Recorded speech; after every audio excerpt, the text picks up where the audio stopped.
اعوذ باللہ من الشیطان الرجیم، بسم اللہ الرحمن الرحیم۔ السلام علیکم ورحمۃ اللہ وبرکاتہ۔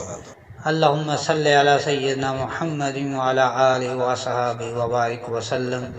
حضرت ابراہیم علیہ السلام کے بیٹے حضرت اسماعیل علیہ السلام کے 12 بیٹے تھے۔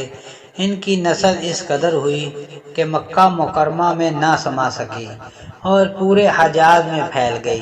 ان کے ایک بیٹے کیدار کی اولاد میں عدنان ہوئے۔ عدنان کے بیٹے معد اور پوتے کا نام نزار تھا۔ نزار کے 4 بیٹے تھے، ان میں سے ایک کا نام مضر تھا۔ مضر کی نسل سے قریش بن مالک پیدا ہوئے، یہ فہر بن مالک بھی کہلائے۔ قریش کی اولاد بہت ہوئی، ان کی اولاد مختلف قبیلوں میں بٹ گئی۔ ان کی اولاد سے قصی نے اقتدار حاصل کیا۔ قصی کے آگے 3 بیٹے ہوئے، ان میں سے ایک عبد المناف تھے، جن کی اگلی نسل میں ہاشم پیدا ہوئے۔ ہاشم مدینہ کے ایک سردار کی لڑکی سے شادی کی۔ ان کے یہاں ایک لڑکا پیدا ہوا، اس کا نام شیبہ رکھا گیا۔ یہ پیدا ہی ہوا تھا کہ ہاشم کا انتقال ہو گیا۔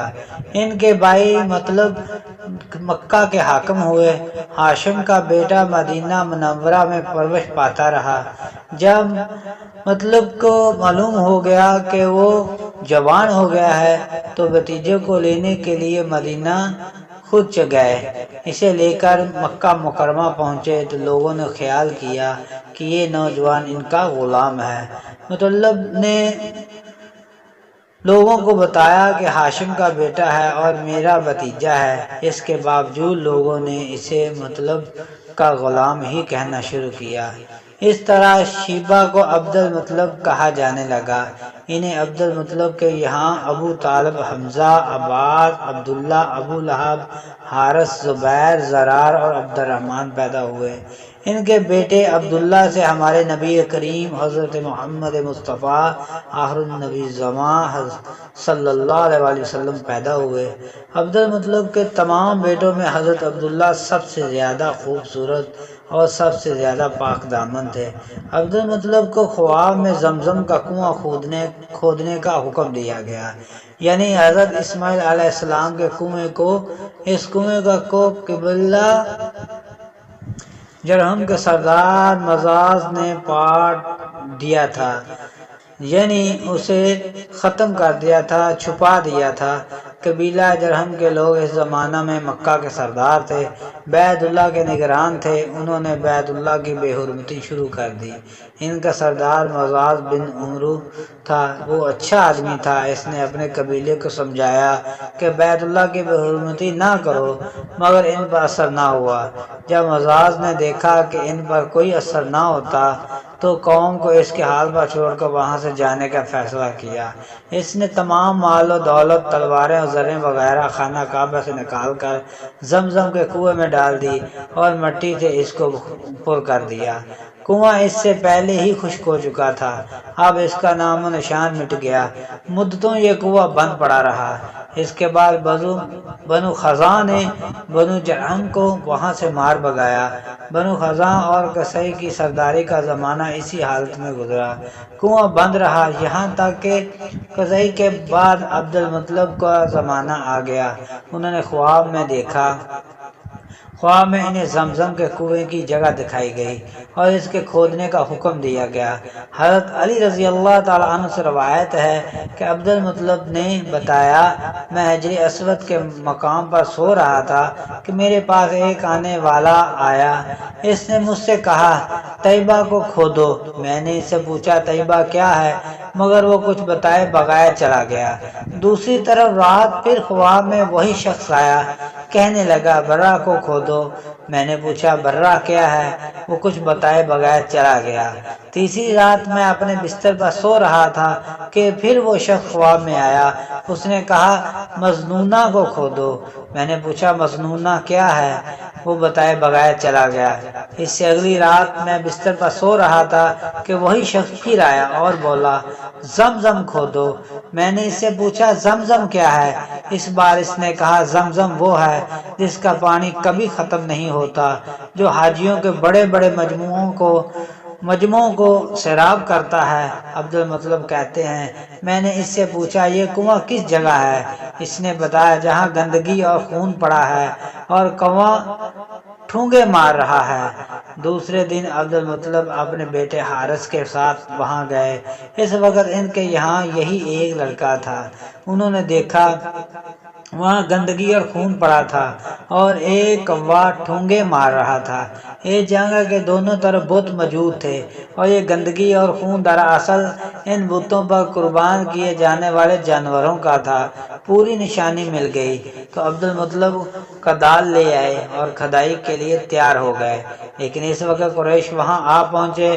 انہوں نے کہا اللہ کی قسم ہم تمہیں یہاں کھدائی نہیں کرنے دیں گے، تم ہمارے ان دونوں بتوں کے درمیان کنواں کھودنا چاہتے ہو جہاں ہم ان کے لیے قربانیاں کرتے ہیں۔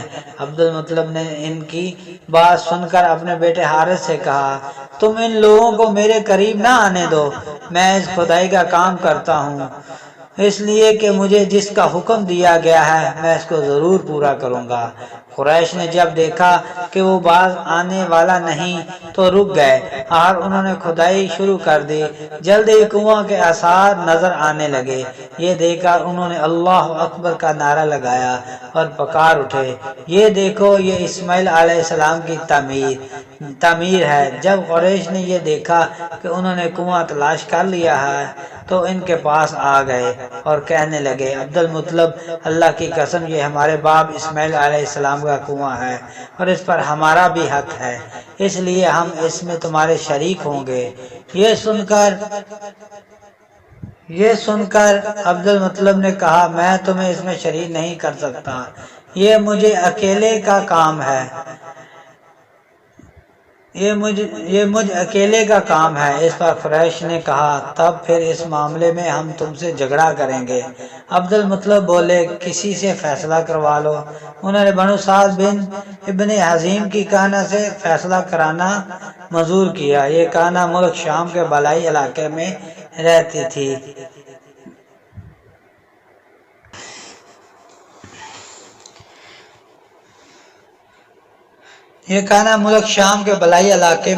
تھی۔ آخر عبد المطلب اور دوسرے قریش اس کی طرف روانہ ہوئے۔ عبد المطلب کے ساتھ عبد مناف کے لوگوں کی ایک جماعت تھی، جب دیگر قبائل قریش کی بھی ایک جماعت ساتھ تھی۔ اس زمانہ میں ملک حجاز اور شام کے درمیان ایک بیابان میدان تھا، وہاں کہیں پانی نہیں تھا۔ اس میدان میں ان کا پانی ختم ہو گیا، سب لوگ پیاس سے بے حال ہو گئے، یہاں تک کہ انہیں اپنی موت کا یقین ہو گیا۔ انہوں نے قریش کے لوگوں سے پانی مانگا لیکن انہوں نے پانی دینے سے انکار کر دیا۔ جب انہوں نے ادھر ادھر پانی تلاش کرنے کا ارادہ کیا، عبد المطلب اٹھ کر اپنی سواری کے پاس آئے۔ جو ہی ان کی سواری اٹھی ان کے پاؤں کے نیچے سے پانی کا چشمہ ابل پڑا۔ انہوں نے پانی کو دیکھا، اللہ اکبر کا نعرہ لگایا، پھر عبد المطلب سواری سے اترے۔ سب نے خوب سیراب ہو کر پانی پیا اور اپنے مشکیزیں بھر لیے۔ اب انہوں نے قریش کے دوسری جماعت سے کہا اور تم بھی سیر ہو کر پانی پی لو۔ اب وہ بھی آگے آئے اور خوب پانی پیا۔ پانی پینے کے بعد بولے اللہ کی قسم اے عبد المطلب یہ تو تمہارے حق میں فیصلہ ہو گیا، اب ہم زمزم کے بارے میں تم سے کبھی جھگڑا نہیں کریں گے۔ جس ذات نے تمہیں اس بیابان میں سیراب کر دیا وہی ذات تمہیں زمزم سے بھی سیراب کرے گا، اس لیے یہیں سے واپس چلو۔ اس طرح قریش نے جان لیا کہ اللہ تعالیٰ عبد المطلب پر مہربان ہے، لہذا ان سے جھگڑنا بے سود ہے اور کانا کے پاس جانے کا کوئی فائدہ نہیں۔ چنانچہ سب لوگ واپس لوٹے۔ واپس آ کر عبد المطلب نے پھر کنویں کی کھدائی شروع کی۔ ابھی تھوڑی ہی کھدائی کی ہوگی کہ مال و دولت، تلواریں اور زریں نکل آئی، اس میں سونا اور چاندی وغیرہ بھی تھی۔ یہ مال و دولت دیکھ کر قریش کے لوگوں کو لالچ نے آ گھیرا۔ انہوں نے عبد المطلب سے کہا عبد المطلب اس میں ہمارا بھی حصہ ہے۔ ان کی بات سن کر عبد المطلب نے کہا نہیں، اس میں تمہارا کوئی حصہ نہیں، تمہیں انصاف کا طریقہ اختیار کرنا چاہیے اور 500 کے تیروں سے قرعہ ڈالیں۔ انہوں نے ایسا کرنا منظور کر لیا۔ 2 تیر کعبے کے نام سے رکھے گئے، 2 عبد المطلب کے اور 2 قریش کے باقی لوگوں کے نام رکھے گئے۔ پھانسا پھینکا گیا تو مال اور دولت کعبہ کے نام نکلا، تلواریں اور زریں عبد المطلب کے نام، اور قریشیوں کے نام جو تیر تھے وہ کسی چیز پر نہ نکلے۔ اس طرح فیصلہ ہو گیا۔ عبد المطلب نے کعبے کے دروازے کو سونے سے سجا دیا۔ زمزم کی کھدائی سے پہلے عبد المطلب نے دعا مانگی تھی کہ اے اللہ اس کی کھدائی کو مجھ پر آسان کر دے، میں اپنے ایک بیٹا تیرے راستے میں ذبح کروں گا۔ اور جب کہ کنواں نکل آیا تو انہوں نے خواب میں حکم دیا اپنی منت پوری کرو، یعنی ایک بیٹا کو ذبح کرو۔ باقی انشاءاللہ اگلے باب میں اس کی آگے والی تحریر کو بیان کیا جائے گا۔ السلام علیکم ورحمۃ اللہ وبرکاتہ۔ اللہم